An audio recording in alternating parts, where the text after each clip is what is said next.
जय गुरुदेव। साप्ताहिक सत्संग। मिली नरदेह यह तुमको, मिली नरदेह यह तुमको, बनाओ काज कुछ अपना। पचो मत आए इस जग में, जानियो रैन को सुपना। अगर दुनिया में कोई उत्तम से उत्तम जन्म है तो मनुष्य जन्म है। यह तो सत्संग में कई बार अर्ज किया जा चुका है कि इस दुनिया में दो हिस्से हैं, एक जल का, दूसरा थल का। पहले जल को ले लो। जल में जीव क्या खाते हैं? जीवों को जीव खाते हैं। जो बड़ी मछलियां हैं जैसे व्हेल मछली और मगरमच्छ, बड़ी बड़ी मछलियों को खाते हैं। बड़ी मछलियां छोटी छोटी मछलियों को खाती हैं। अब थल की ओर आओ। यहाँ भी जीवों को जीव खाते हैं। शेर और बाघ गीदड़ को खाते हैं। गीदड़ भेड़ बकरियों को खाते हैं। भेड़ बकरियां पौधों को खाती हैं। बाज चिड़िया को खाते हैं। चिड़िया कीट मकोड़ों को खाती जाती है। नानक जी फरमाते हैं कि बेशुमार जीव हमसे टकराकर मर जाते हैं। बेशुमार जीव हमारे सांस लेने से अंदर चले जाते हैं और मर जाते हैं। इस दुनिया में जितने जीव हैं, अगर सुई की नोक रख दो तो उसके नीचे बीसों जीव आ जाते हैं। यह वायुमंडल जीवों से ठसाठस भरा हुआ है। उस मालिक ने जीवों को 4 श्रेणियों में बांटा है: अंडज, जेरज, स्वदेश और उद्भिज। एक वे जो जेर अथवा झिल्ली में लिपटे हुए पैदा होते हैं, जैसे इंसान, हैवान वगैरह। एक वे जो मौसम की तब्दीली जब आती है, उसका परिवर्तन होता है, वो पैदा हो जाते हैं, जैसे मच्छर, जू, ये सब। एक वे जो अंडे से पैदा होते हैं, जैसे सभी किस्म के पक्षी मान लीजिए। एक वे जो जमीन पर उगते हैं, जैसे सब्जी, फूल, घास फूस, बाग बगीचे, आग हवा पानी, यानी हर एक जीव। फिर इन जीवों को 84 लाख योनियों में बांटा गया। हम करोड़ों युगों से अलग अलग योनियों में फंसे हुए, कभी वृक्ष, कभी कीड़ा, कभी पतंगा, कभी पक्षी, कभी पानी के जीव, कभी भूत प्रेत, यक्ष, किन्नर, गंधर्व, इंसान, पशु आदि बने। इन 84 लाख किस्म की योनियों के जेल खाने से निकलने का राह मनुष्य जन्म। लेकिन मनुष्य की आंखों के पीछे पर्दा डालकर उसे बाहर निकाला हुआ। इसके अंदर करोड़ों खंड ब्रह्मांड मौजूद हैं। वह परमात्मा, अकाल पुरुष, ईश्वर, खुदा इसके अंदर खुद मौजूद है। लेकिन दुर्भाग्य कि वह दौलत हमारे अंदर मौजूद होते हुए भी हम उसका दीदार नहीं कर पाते। हम किताबों में, ग्रंथों में, पोथियों में, तीर्थों में, मूर्तियों में, जंगल पहाड़ों में, सब जगह घूमते हैं, कुछ नहीं। वेद शास्त्र ग्रंथ पोथियां कहती हैं कि इसके अंदर है,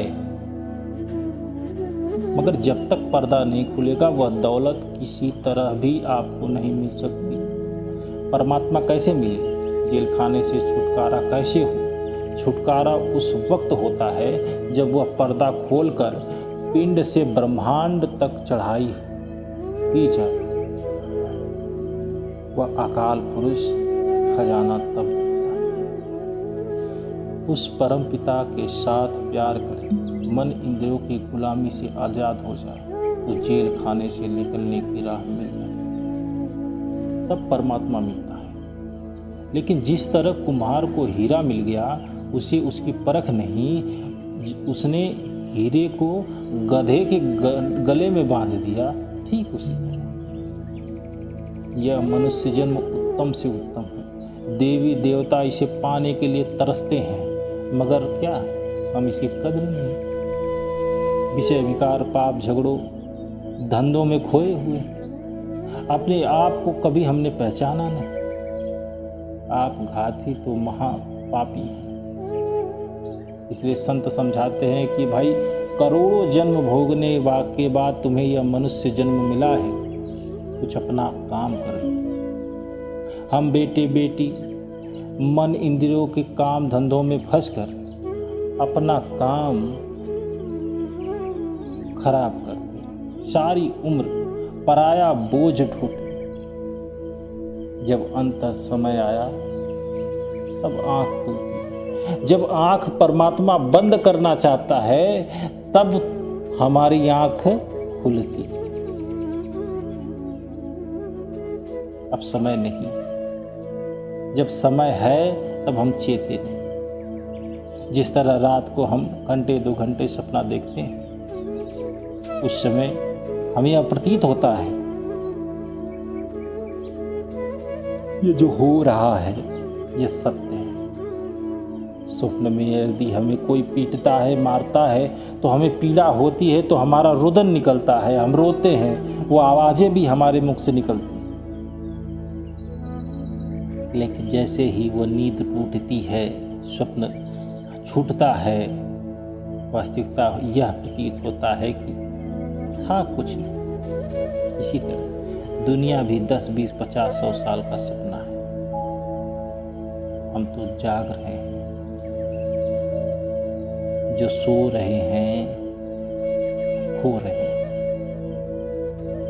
कहते हैं हाँ यह सपना था, यह जिसके लिए हमने सब कुछ किया, वो सब लोग मेरा साथ छोड़ते चले जा रहे। अफसोस करते हैं यह करोड़ों जन्मों के बेशुमार युगों से कीट पतंगे हाथी मछली हिरन पक्षी सर्प घोड़े पेड़ आदि बनता आ रहा है। 84 लाख योनियों को भोगता रहा है। अब बड़े ऊंचे भाग्य से मनुष्य जन्म मिला है। इसे चाहिए कि यहाँ से निकलने का उपाय खोजे, उस खजाने को पाने का रास्ता खोजे। इससे छुटकारा पाने के लिए उस संत महात्माओं के दर्शन करे, उनसे रास्ता। ये करता क्या है कि जो चीज़ें इसको सहज मिलनी है उसके लिए इसने इतने डाडंबर पैदा कर दिए, इतने विकारों की पोटलियों को अपने सर पर लाद ली कि अब ये तो न उधर देख सकता है न चल सकता है। यह अपने आप अपनी मट्टी पलीद करता चला। वेद शास्त्र ग्रंथ पोथियाँ और अन्य किताब रब की महिमा करती हैं, मगर रब किताबों में नहीं बल्कि हमारे अंदर है। किताबों में उसका जिक्र है। विचार करो कि राम रहीम आपके साथ है और आप किताबों से पूछो कि वो कहाँ हैं, वे कहती हैं कि तुम्हारे अंदर। किताबें तो सत्य कहती हैं, हम उस सत्य का अवलोकन नहीं कर पाते। कबीर साहब ने कहा कि मुसलमान जो करता है उससे कुछ नहीं, क्योंकि उसने इतना आडंबर अपने जीवन में फैला दिया है कि वो परमात्मा का सच्चा दीदार करने के लायक नहीं है। वो इबादत जो वो कर रहा है, वो इबादत वो खुदा स्वीकार नहीं कर रहा है। अगर वो इबादत स्वीकार नहीं हो रही है, वो अपना समय बर्बाद कर रहा है। आगे लिखते हैं कि जलेंगे आग में निस्दिन बहुरी भोगे जन्म मरना। आदमी खोटे पाप और कर्मों से नरकों में जाता है और जलता है। फिर नरकों से निकलने के बाद मनुष्य जन्म मिलता है, बल्कि सांप, घास फूस, पक्षी आदि बनने के बाद मनुष्य जन्म की बारी आती है।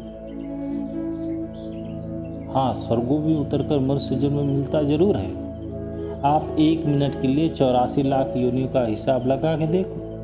हमारे वेद शास्त्र पूर्ण महात्मा काबिल मुर्शिद कहते हैं कि इन 84 लाख योनियों में भटकने की अवधि का अनुमान तो नहीं लगाया जा सकता, ये तो युगों युगों में पूरी होती है। अगर 10-10 वर्ष की औसत उम्र का अनुमान लगाएं तो मनुष्य जन्म की बारी आने में 8 करोड़ 40 लाख वर्ष लगते हैं। हालांकि यह अनुमान ठीक नहीं है। किसी किसी योनि की उम्र बहुत ज़्यादा होती है। सांपों की उम्र सैकड़ों साल की होती है। जंगल के अफसर किसी किसी पेड़ की उम्र 200-200, 300-300 वर्ष बताते हैं। आदमी की उम्र 50-60 साल। अगर करोड़ वर्ष दुख उठा उठाकर 50 साल 60 साल गंदगी